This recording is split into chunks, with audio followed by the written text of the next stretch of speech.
Mary Colter stood out as one of the rare female American architects during her era.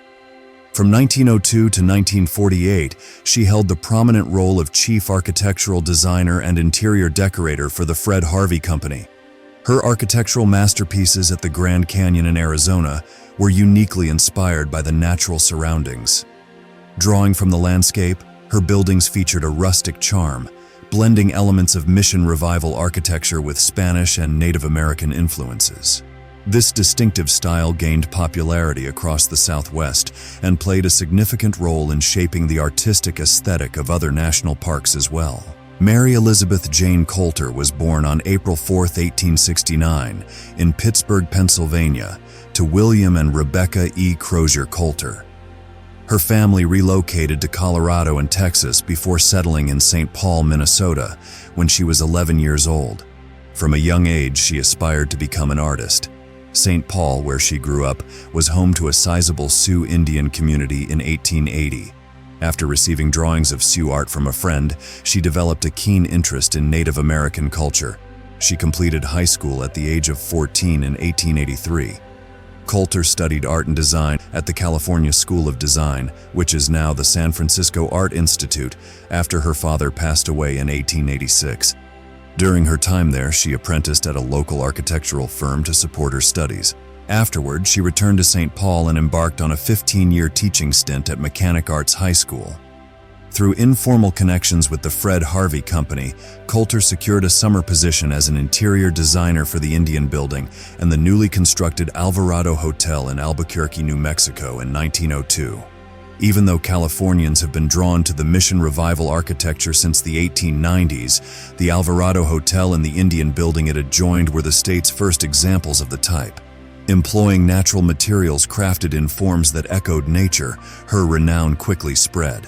When the Fred Harvey Company observed the flourishing trade of Native American artisans selling their creations at railway stops, they initiated plans for Hopi House, a designated marketplace for Native American goods on the South Rim.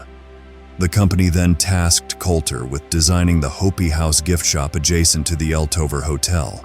Striving to fashion a structure that harmonized with the natural surroundings and echoed the area's heritage, she modeled the building after Hopi dwellings in Oribe, Arizona.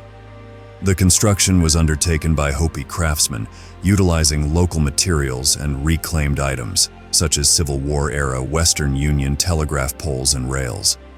For numerous visitors to the Grand Canyon, Hopi House served as their initial exposure to Hopi and Native American traditions.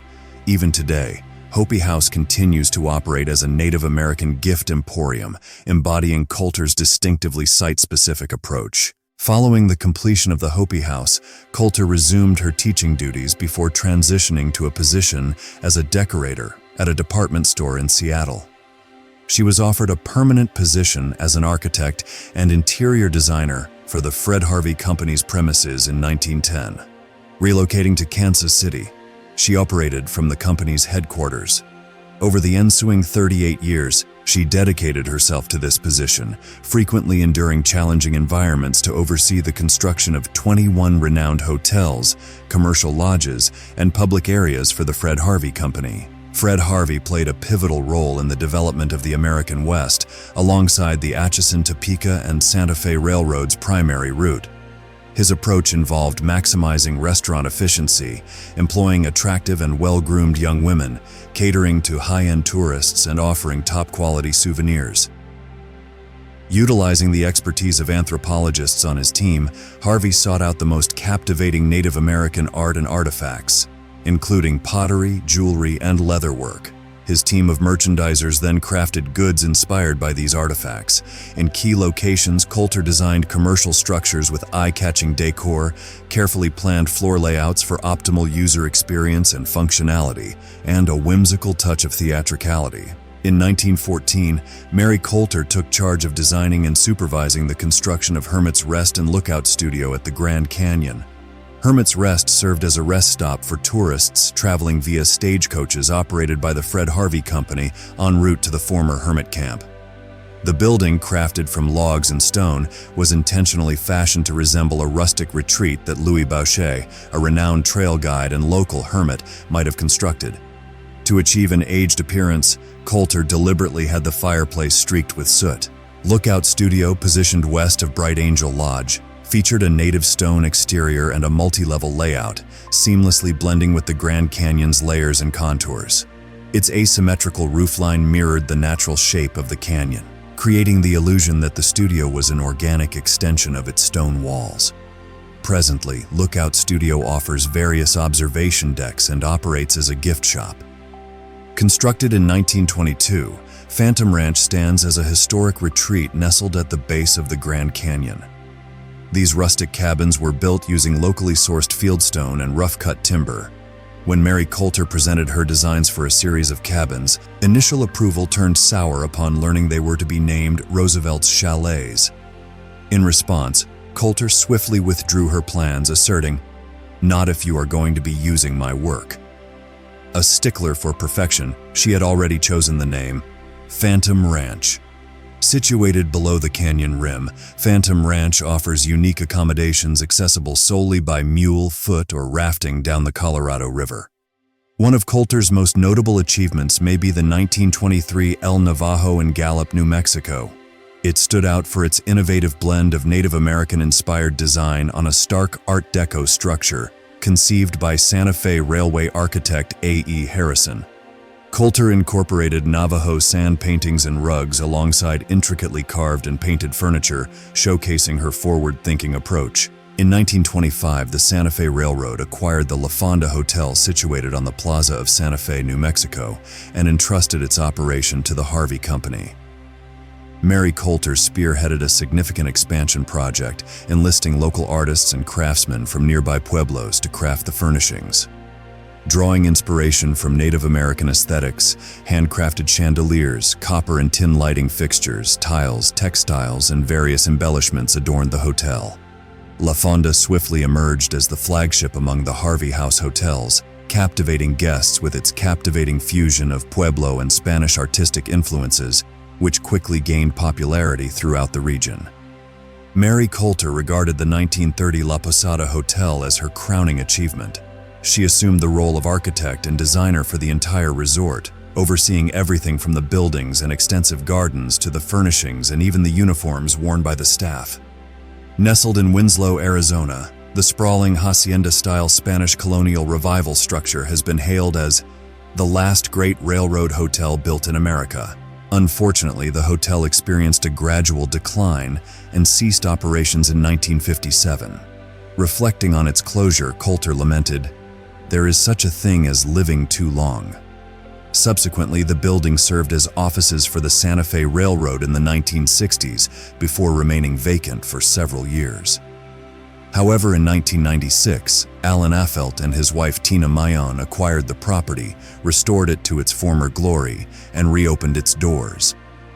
Positioned along Route 66, La Posada Hotel is now recognized as a National Historic Landmark. The Desert View Watchtower, erected in 1932, is widely regarded as Mary Colter's crowning achievement at the Grand Canyon. Rising 70 feet into the sky, this tower stands near the eastern entrance to the Grand Canyon National Park, approximately 20 miles from the Grand Canyon Village.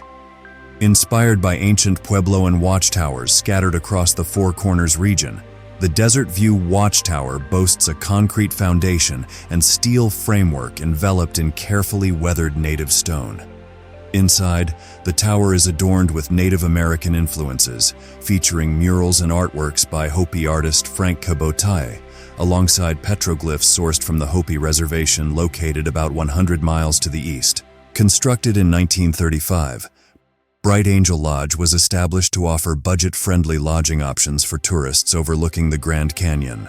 Drawing inspiration from indigenous architecture and the early pioneer structures of the region, the lodge's design mirrors the evolution of a diverse settlement developed over time.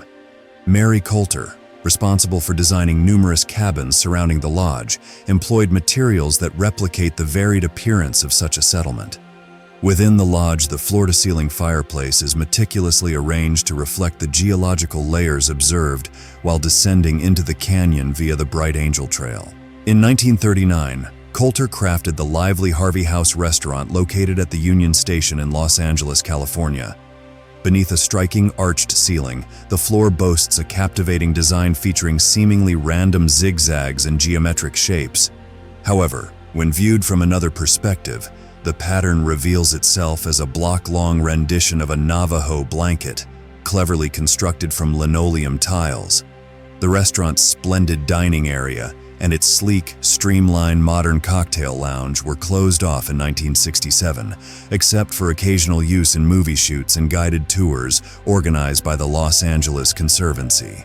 Nevertheless, it was reopened to the public on October 4, 2018. Shortly before retiring, Colter undertook the 1947 revamp of the Painted Desert Inn located in Arizona's Petrified Forest National Park.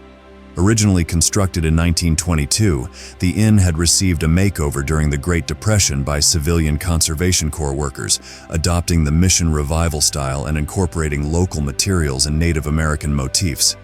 Colter oversaw the rejuvenation process, introducing a new color palette and enlisting Hopi artist Fred Cabote to adorn the dining areas with murals. Demonstrating her readiness to embrace modern elements when necessary, Colter installed plate glass windows to offer sweeping vistas of the breathtaking scenery. Despite closing its doors in 1963 and facing the threat of demolition, the inn persevered and was added to the National Register of Historic Places in 1987. Following extensive restoration work, it reopened in 2006, faithfully restored to its appearance circa 1949 after Colter's redesign. Today, it operates as a museum, preserving its rich history for visitors to explore. In 1948, Colter retired to Santa Fe, New Mexico at the age of 79. She generously contributed her assortment of Native American pottery and Indian artifacts to Mesa Verde National Park. Colter passed away on January 8, 1958, and her final resting place is in Oakland Cemetery in St. Paul, Minnesota. The Mary Jane Colter buildings, which included Hermit's Rest, Desert View Watchtower, Hopi House, and Lookout Studio, were named National Historic Landmarks in 1987. This recognition underscores Mary Colter's distinctive and enduring impact on Grand Canyon history.